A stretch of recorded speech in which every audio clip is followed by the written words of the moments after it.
सूरज ढल गया था, चावल के खेतों पर नारंगी और बैंगनी रंग बिखेरते हुए। आनंद नगर, एक छोटा सा गांव, इन्हीं खेतों के बीच बसा हुआ था। यहीं रहता था रवि नाम का एक जवान लड़का। रवि इन धान के खेतों से परे एक ऐसे भविष्य का सपना देखता था जहां वो अपने परिवार के लिए मान सम्मान और स्थिरता ला सके। जब भी वो शहर की कहानियां सुनता, सरकारी दफ्तरों के बारे में और वहां काम करने वालों के रुतबे के बारे में, तो उसकी आंखों में एक अलग ही चमक आ जाती थी। एक शाम अपने बूढ़े पिता के पास बैठे हुए रवि ने कहा, बाबा, मैं सरकारी नौकरी के लिए कोशिश करना चाहता हूं। उसके पिता, एक मेहनती किसान, अपने बेटे को देखा। उनकी आंखें सालों की कड़ी मेहनत और समझदारी बयां कर रही थी। ये राह आसान नहीं है रवि, उन्होंने अपनी कर्कश आवाज में कहा, लेकिन अच्छी राह है, इससे हमारे परिवार का नाम ऊंचा होगा। रवि की मां, जिनके चेहरे पर चिंता की लकीरें साफ झलक रही थीं, बोली, लेकिन बेटा, शहर एक अलग ही दुनिया है। मुझे वादा करो कि तुम अपना ख्याल रखोगे। रवि का दिल अपने सपनों के लिए उमंग से भरा था। उसने अपनी मां का हाथ थामा। चिंता मत करो मां, मैं आप दोनों को गर्व करवाऊंगा। अपने माता पिता के आशीर्वाद और उम्मीदों से भरे दिल के साथ रवि शहर जाने की तैयारी करने लगा। अपना गांव, अपनी जानी पहचानी आवाजें, अपनी सुकून भरी दिनचर्या, उस वक्त रवि को छोटा और विशाल दोनों ही लग रहा था। छोटा इसीलिए क्योंकि रवि जानता था कि बाहर एक बहुत बड़ी दुनिया है जो उसका इंतजार कर रही है। विशाल इसलिए क्योंकि यहां उसका सारा प्यार, उसकी सारी यादें समाई हुई थीं। शहर आवाजों का एक शोरगुल और नजारों का एक मेला, जिसने पहली बार आने पर रवि को अंदर तक हिलाकर रख दिया। पत्तों की हल्की सरसराहट अब गायब थी। उसकी जगह थी गाड़ियों के लगातार बजते हुए हॉर्न। धुएं से भरी हवा उसके फेफड़ों को भारी कर रही थी।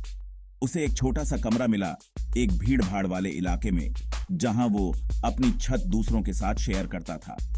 वो लोग भी उसकी तरह ही इस पत्थरों के जंगल में अपने सपनों का पीछा कर रहे थे। दिन हफ्तों में बदलते गए।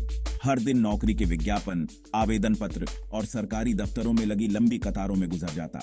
शुरुआती उत्साह अब धीरे धीरे एक चिंता में बदल रहा था।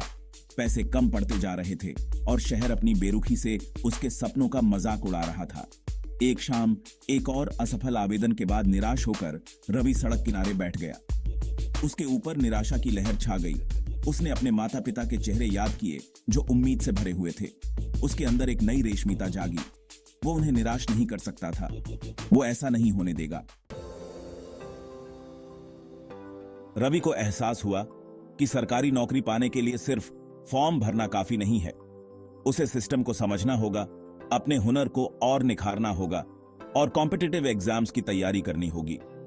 उसने एक कोचिंग सेंटर में दाखिला ले लिया। यह सेंटर एक साधारण सा कमरा था जो एक भीड़ भाड़ वाले बाजार के ऊपर था। यहां और भी बहुत से स्टूडेंट्स थे जिनकी आंखों में रवि जैसा ही जज्बा दिखाई देता था। दिन लंबे और मेहनत वाले थे।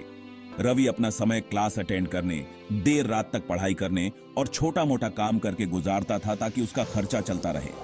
उसे अपने माता पिता की बहुत याद आती थी, उनके प्यार की गर्माहट और अपने गांव के सुकून की। लेकिन वो खुद को और जोर लगाने के लिए मजबूर करता। उसके सपने और उसके माता पिता द्वारा घर वापस दी जा रही कुर्बानियां उसे ये सब करने के लिए प्रेरित करती थी। वो कोचिंग सेंटर, सख्त टीचर्स और कठोर शेड्यूल के साथ रवि का दूसरा घर बन गया।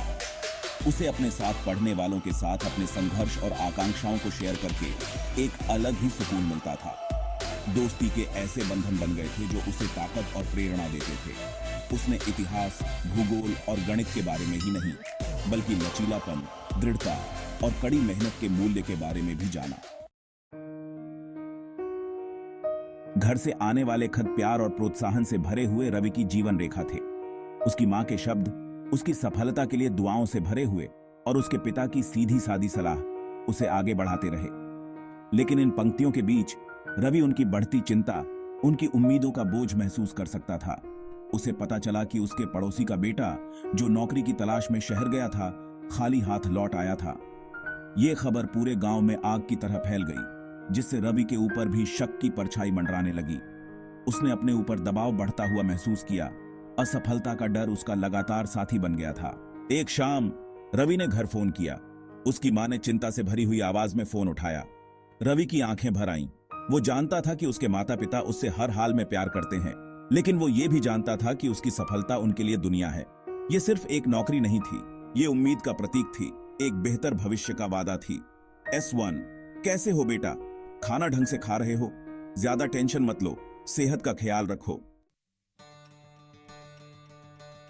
परीक्षा का दिन आ गया। परीक्षा हॉल घबराहट से भरा हुआ था। रवि ने एक गहरी सांस ली, उन सभी कुर्बानियों को याद करते हुए, कड़ी मेहनत को, अपने माता पिता के अटूट विश्वास को। उसने अपनी कलम उठाई और एक ऐसी शांति के साथ जिसने उसे भी हैरान कर दिया, वो लिखना शुरू कर दिया। हफ्ते महीनों में बदल गए। रिजल्ट का इंतजार बहुत तकलीफ देह था। रवि ने खुद को व्यस्त रखने की कोशिश की, छोटा मोटा काम करता रहा, लेकिन अनिश्चितता उसे अंदर ही अंदर खाए जा रही थी। फिर एक दिन एक खत आया। खत खोलते समय उसके हाथ कांप रहे थे, उसकी छाती जोरों से धड़क रही थी। उसने कर दिखाया था, रवि परीक्षा में पास हो गया था। उसके ऊपर से एक राहत की लहर दौड़ गई। उसके बाद खुशी का सैलाब उमड़ आया। वो दौड़कर पास वाले पब्लिक फोन बूथ पर गया। उसके हाथ कांप रहे थे जब वो अपने घर का नंबर डायल कर रहा था। जब उसने अपनी मां को यह खबर सुनाई तो उनकी आवाज भावुक हो गई। उनकी आवाज सुनकर रवि को जो संपूर्णता का एहसास हुआ, उसकी तुलना किसी इनाम से नहीं की जा सकती थी। रवि अपने गांव लौटा, एक बदले हुए इंसान के रूप में। वो अब सिर्फ रवि, किसान का बेटा नहीं था। वो रवि सरकारी अफसर था, आनंद नगर के युवाओं के लिए उम्मीद की किरण। उसकी यात्रा कठिन थी, चुनौतियों और अनिश्चितताओं से भरी हुई, लेकिन उसने हार नहीं मानी। अपने सपनों और अपने परिवार के अटूट समर्थन से प्रेरित होकर वो आगे बढ़ता रहा।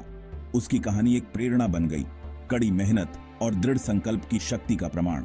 आसपास के गांवों के युवा रवि की सफलता से उत्साहित होकर बड़े सपने देखने लगे, एक उज्जवल भविष्य की ख्वाहिश करने लगे।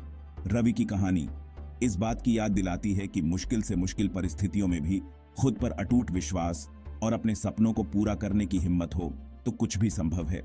रवि के लिए सरकारी नौकरी सिर्फ एक नौकरी नहीं थी, ये मुश्किलों पर उसकी जीत का प्रतीक थी, मानवीय प्रयासों की अदम्य भावना का प्रमाण थी। और जैसे ही उसने अपनी नई भूमिका निभानी शुरू की, वो उन सभी अच्छी बातों को अपने साथ ले गया जो उसने इस सफर में सीखी थी।